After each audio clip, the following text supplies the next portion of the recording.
tercera y última clasificación por la posición que guardan sus lados. Tenemos el primer tipo.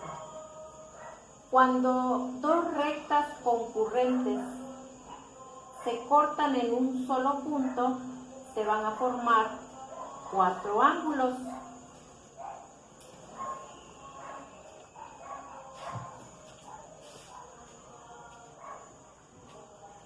Se dice que los ángulos opuestos por el vértice son iguales. En este caso, alfa y beta son iguales, teta y gamma son iguales.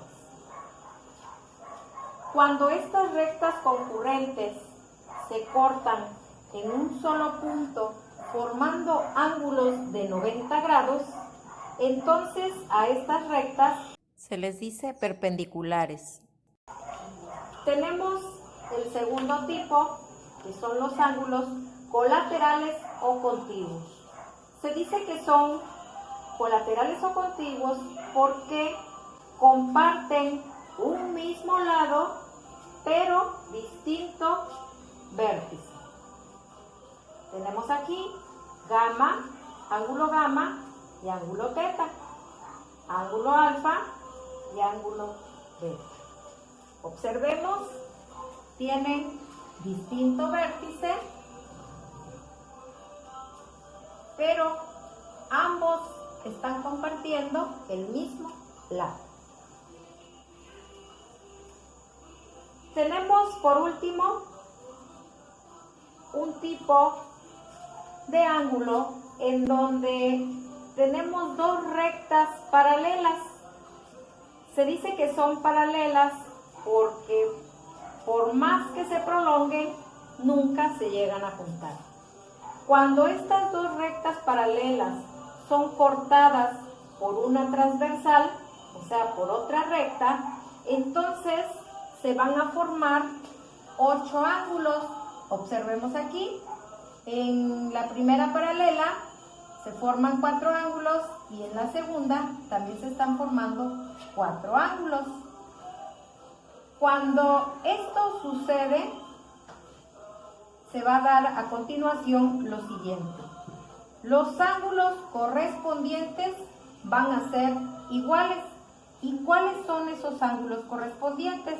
Tenemos ángulo 1 va a ser igual a ángulo 5. Observemos, el ángulo 1 se encuentra aquí y el ángulo 5 se encuentra acá. También el ángulo 2 con el ángulo 6 es correspondiente. Así también el ángulo 3 es correspondiente con 7, el ángulo 4 es correspondiente con 8.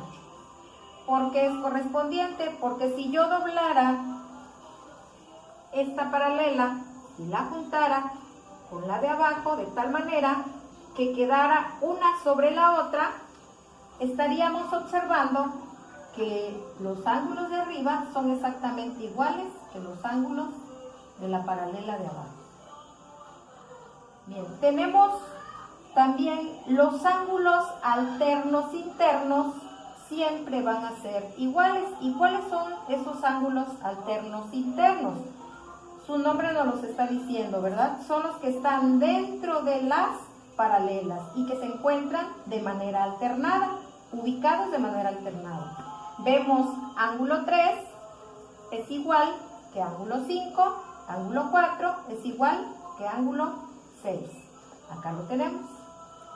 Bien, también se cumple que los ángulos alternos externos también van a ser iguales. Alternos externos, o sea que son los que están fuera de las paralelas.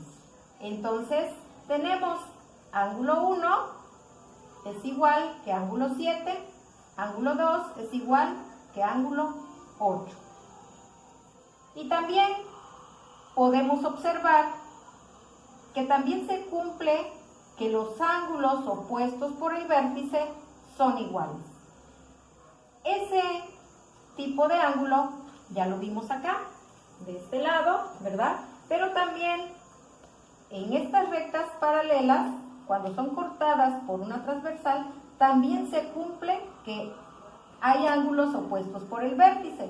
Y tenemos ángulo 1 con ángulo 3 es opuesto, ángulo 2 con ángulo 4 es opuesto, ángulo 5 con ángulo 7 y ángulo 6 con ángulo 8.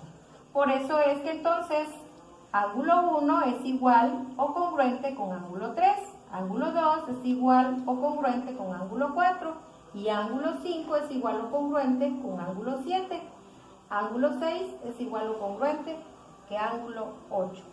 Y si somos observadores, también podemos darnos cuenta que aquí también podríamos hallar a los ángulos suplementarios. Observemos.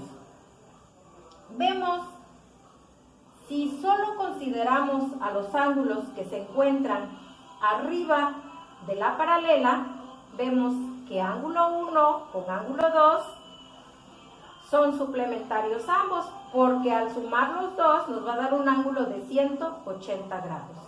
De la misma manera, bueno, pues sería con el ángulo 3 y el ángulo 4. O bien, si tapamos estos, ¿verdad? De esta manera y únicamente consideramos el ángulo 1 con ángulo 4, observemos que son suplementarios. Y también sucedería lo mismo con ángulo 3 y ángulo 2. Y si los ángulos que se encuentran arriba de esta paralela son iguales a los de abajo, pues entonces también en esta paralela se estarían dando los ángulos suplementarios. Entonces diríamos que los ángulos suplementarios nos quedarían así. Ángulo 1 más ángulo 2 es igual con 180 grados. Ángulo 3 más ángulo 4 es igual con 180 grados. Entonces, ángulo 1 más ángulo 4 es igual con 180 grados. Y ángulo 2 más ángulo 3 es igual a 180 grados. Esto sería para el primer círculo de la primera paralela y también sería para la segunda paralela de esta manera.